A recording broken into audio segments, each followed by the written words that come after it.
m'appelle Emmanuel Reva et bienvenue dans le rayon Darmanin. Un matin, j'ai écouté les infos à la radio. Vous savez, ce truc qui parle de ce qui se passe dans le monde, comme les manifs anti-dictature, en Biélorussie, à Hong Kong ou en Birmanie. Et les famines, mais aussi le top 5 des meilleurs génocides qui se passent en ce moment même. Ouais, et tout ça aussi. Ce matin-là, sur France Inter, ils avaient comme invité du jour Gérald Darmanin. En plus jeune. C'était un peu tendu, mais tendu normal. Puis une question d'un auditeur m'a fait réaliser l'envergure de la décomplexion en marche. Mon épouse est musulmane, je fais mes courses dans les supermarchés. Et en fait, a priori, ça pose un problème d'avoir un rayon halal dans les magasins. Pourquoi est-ce qu'on n'enlève pas aussi les rayons portugais et les rayons chinois? Ce à quoi Gérald Darmanin a répondu, je ne compare pas les nationalités avec les religions. En gros, quand on lui parle de rouleau de printemps ou de pastel de nata, Gérald Darmanin est catégorique, être musulman n'est pas une nationalité. Je n'avais pas le contexte, mais par chance, il a cité ce qu'il avait dit précédemment dans l'émission de BFM. Je vais donc citer Gérald Darmanin en train de citer Gérald Darmanin. Il a dit « Je comprends très bien que la viande halal soit vendue dans des supermarchés. Ce que je regrette, ce sont les rayons. Pourquoi dois-je faire un rayon différent? J'ai donc le rayon pour les musulmans, le rayon cachère, puis tous les autres. Pourquoi des rayons spécifiques ?» Au passage, il précise que son deuxième prénom est Moussa, et il a une tante qui s'appelle Sahala. Et donc il se défend en disant « Je ne pense pas que les actes anti-musulmans me concernent personnellement. » Waouh. Du coup, je me pose des questions car j'ai un oncle raciste et je n'ai pas de deuxième prénom. En bonus, chez BFM, il avait conclu avec « C'est comme ça que commence le communautarisme ». Alors que sur France Inter, il a terminé avec « Ce que je regrette, ce n'est pas la consommation des musulmans, ce que je regrette, c'est le capitalisme effréné ». Petit virage sémantique pour éviter que le risque que les auditeurs de France Inter puissent interpréter le mot communautarisme de façon non péjorative. Ça fait beaucoup à déballer, mais on va tenter de répondre à la question fondamentale de Gérald Darmanin. Pourquoi des rayons spécifiques? Pourquoi des rayons spécifiques? Pourquoi? Pourquoi un rayon sans gluten? Ça pose problème, non? Les rayons sans gluten, c'est du capitalisme effréné. Je comprends très bien que les produits sans gluten soient vendus dans les supermarchés, mais pourquoi des rayons spécifiques? Je précise que je vais au marché bio, et ma tante est cœliaque, donc je ne pense pas que les actes anti-sans gluten me concernent personnellement. Un autre truc que je trouve pose problème, c'est les quartiers pour les riches.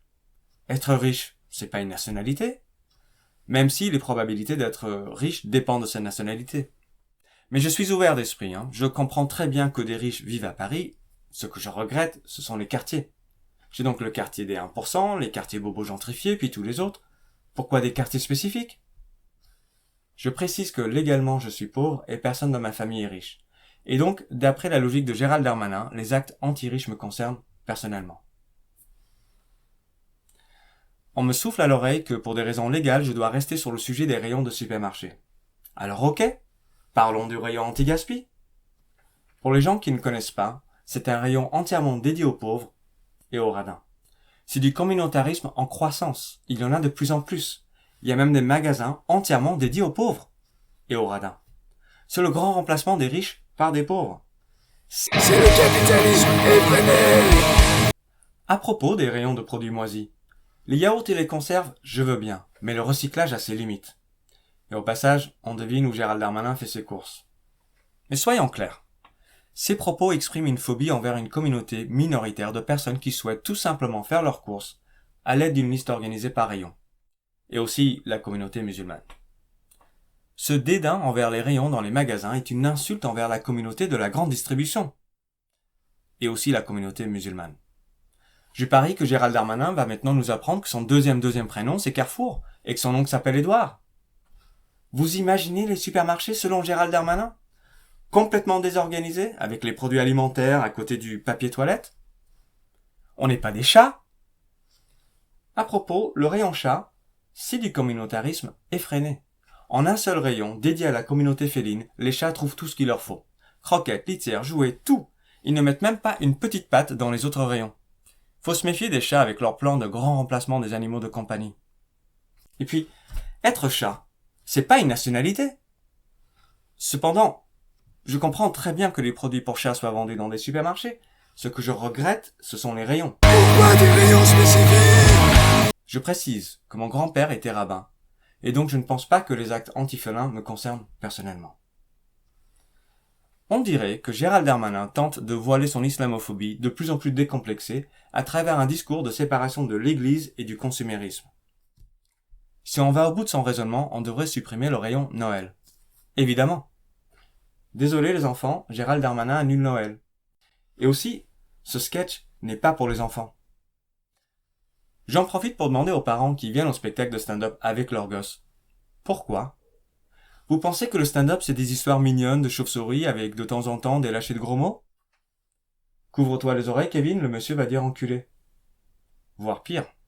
C'est une Lamborghini Diablo, t'as 500 chevaux au cul. Je sais pas si je vais passer pour un facho, je sais pas quoi, mais curieusement, moi je crois que c'est mieux que y ait des gens comme moi qui s'achètent ça, plutôt qu'on ait tous une 4L fourgonnette. Non, Jean-Marie Bigard, 30 ans plus tard, et toujours confus. Ce que tu décris, ce n'est pas du fascisme. Ça, c'est du capitalisme effréné. Et Noël, c'est pas une nationalité. Cela dit, je comprends très bien que les chocolats de Noël soient vendus dans les supermarchés. Ce que je regrette, ce sont les rayons. J'ai donc le rayon pour le chocolat de Noël, les rayons des chocolats laïques.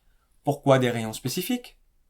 C'est le capitalisme effréné. Je précise, je m'appelle Emmanuel, et mes ancêtres auraient crucifié Jésus-Christ. Et du coup, mon rapport aux actes anti-Noël s'explique via la physique quantique. Concrètement, et j'assume, quand je cherche du houmous au supermarché, je vais direct au rayon islamo-intégriste fondamentaliste. Ou au rayon cachère. Parce que bon, vous avez déjà goûté le houmous du rayon souverainiste patriote identitaire ? Je n'aime pas trop son goût de Frexit séparatiste. On me souffle à l'oreille que pour des raisons légales, je dois préciser que toute ressemblance entre le symbole de la mouvance identitaire et l'emblème des chemises brunes n'est qu'une coïncidence. Ça aide de pouvoir situer les choses. Par exemple, si je veux télécharger la chanson de Renaud, celle où il roule une pelle à Didier Lallemand, je demande à Siri. Mais si je cherche du houmous, je demande à Daesh. Mais selon Gérald Darmanin, en plus de ses projets politiques, le nationalisme devrait aussi s'appliquer aux rayons des supermarchés. Alors, petit jeu concours avec que des perdants. Quel pays devrait représenter le houmous ? Exactement. Il n'y a pas besoin d'être Noam Chomsky pour comprendre que, bah non. Ou alors, il faudrait un rayon spécifique pour le Liban, l'Israël, la Palestine et tous les autres pays producteurs de houmous. Vous imaginez le nombre de réfrigérateurs séparés qu'il faudrait ? C'est du capitalisme séparatiste effréné. Comme quoi, une question qui peut paraître simple, comme le rayonnage de supermarché, dépasse même la compréhension de notre cher ministre de l'Intérieur. Ministre de l'Intérieur. Peut-être que Gérald Darmanin est plus à l'aise dans d'autres domaines, comme celui de l'attribution de logements sociaux. Un dernier truc. Dans la situation actuelle, le rayon halal et kasher sont toujours côte à côte. Et ça se passe très bien. D'ailleurs, quand le frigo des aliments musulmans ou des aliments juifs tombe en panne, l'autre frigo est toujours solidaire et les invite à les rejoindre. C'est un rayon d'espoir. Et c'est comme ça aussi que commence le communautarisme. Qu'est-ce que c'est que ce concept qui consiste à ranger les choses de manière à les retrouver plus facilement ? Pourquoi pas ranger les produits par ordre alphabétique ? Ou par ordre de date de péremption écrit en chiffres romains ?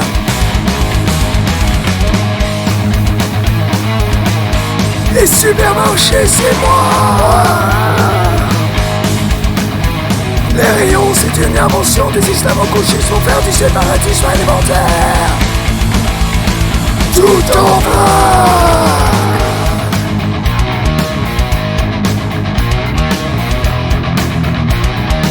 Pourquoi des rayons spécifiques ?